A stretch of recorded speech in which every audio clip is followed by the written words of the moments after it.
మనం ఒక షాప్‌కెళ్తే, ఆ షాప్‌కి తగ్గ ప్రైజుల్ని మనం తీసుకోవాలి. ఒక బ్యాంక్‌కెళ్తే బ్యాంక్ ఒక సిస్టమ్ ఉంటది. వాటికి తగ్గట్టుగా మన రూల్స్ అండ్ రెగ్యులేషన్స్. వ్యవస్థలో ప్రతి దానికి కూడా ఒక రూల్స్ అండ్ రెగ్యులేషన్స్ ఉంటాయి. 'అల్లు అర్జున్' టాపిక్ మీద 42 నిబంధనలున్నాయని జెప్పేసి పలానా కావేరి బారు అనే ఆమ 'అల్లు అర్జున్' గురించి చెప్పారు. ఆఫ్‌కోర్స్ ఎందుకు ఉండకూడదు? ఎక్కడుండే రూల్స్ అక్కడుంటాయి. సరే. 'అల్లు అర్జున్' టీమ్ ఇలాంటిదేం లేదని ఖండించారు. అది వేరే విషయం. అసలు ఖండించాల్సిన అవసరమే లేదు. డిమాండ్ అండ్ సప్లై అనే ఒక పెద్ద విషయం ఉండింది. ఆ డిమాండ్ అండ్ సప్లై ఉంటేనే కదా ఎవరైనా ఎళ్తారు. 'అల్లు అర్జున్' గారికి డిమాండ్ ఉంది. వాళ్ళెళ్లారు. దానికి సంబంధించి బ్రాండ్‌కి అగ్రీమెంట్సు, ఈ డూస్ అండ్ డోంట్సే కాకుండా ఇంకా చాలా అగ్రీమెంట్ ఉంది. చాలా దాని వాలిడిటీ ఎప్పుడుంటది? ఎంతవరకు 'అల్లు అర్జున్' గారు చేసిన యాడ్‌ని వీళ్ళు కంపెనీ వాళ్ళు వాడుకోవచ్చు. ఎక్సెట్రా, ఎక్సెట్రా, ఎక్సెట్రా బోలెడుంటాయి. ఎందుకు? ఇది ఒక ప్రాపర్ రెగ్యులర్ సినిమా కాదు. ఎవరో తెలీదు. ఎక్కడి నుంచి వస్తారో తెలీదు. ఒక బ్రాండు, ఆ బ్రాండ్ మీద నమ్మకం అన్నీ గూడా అన్నీ రెక్టిఫై చేసుకొని అన్నీ ఒకటికి 4 సార్లు చెక్ చేసుకున్న తర్వాత ఒక బ్రాండ్‌కి యాడ్ షూట్‌కో, దేనికో ఒప్పుకోవడం జరిగిద్ది.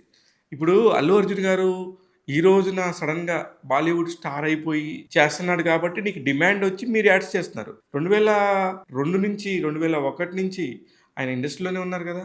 అప్పటి నుంచి చేయలేదెందుకు? ఇప్పుడు 'అల్లు అర్జున్' గారిలాగా చాలామందున్నారు. వాళ్ళందరితో చేస్తారా చేస్తారా యాడ్స్?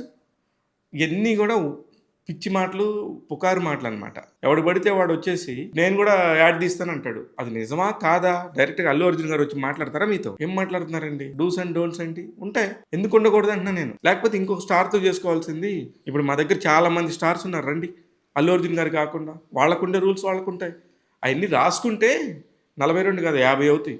ఒక్కొక్కళ్ళకి ఉండేది ఒక్కొక్కటుంటది. వాళ్ళు పలానా ఆర్టిస్ట్‌ని నా అసిస్టెంట్లు వీళ్ళే పెట్టుకోవాలంటది. అది కూడా డూస్ అండ్ డోంట్స్‌లో ఉంటది. అయి కూడా లెక్కే కదా! వాళ్ళు వాళ్ళు చాలా హుందాగా మాట్లాడాలి. చాలా ఇలా ఉంటదా? షేక్ హ్యాండ్ ఇవ్వకూడదా? అని చెప్పేసి యాంకర్ మాట్లాడుతున్నారు. అంటే ఎవరిని తక్కువ చేస్తున్నారిక్కడ? అది ఒక నేషనల్ అవార్డ్ తీసుకున్న యాక్టర్ ఇది అన్‌ఫెయిర్. ఖచ్చితంగా ఇలాంటి విషయం మీద నేను తీవ్రంగా ఖండిస్తున్నాను. టాక్ తెలుగు ఇలాంటి విషయాల్ని ఖచ్చితంగా ఖండిస్తూనే ఉంటది. దేనికంటే తెలుగు సినిమా అంటే మనందరిది. డెఫినెట్‌గా తెలుగు సినిమా స్థాయి ఈరోజు ప్రపంచ స్థాయి అని ప్రతి ఒక్కళ్ళకి తెలుసు. అలాంటిది ఒక నేషనల్ అవార్డ్ తీసుకున్న మా స్టార్‌ని, మా హీరోని తక్కువ చేసేసి ఏది పడితే అది మాట్లాడాలనుకుంటే మీరే పప్పులో కాలేసినట్టు.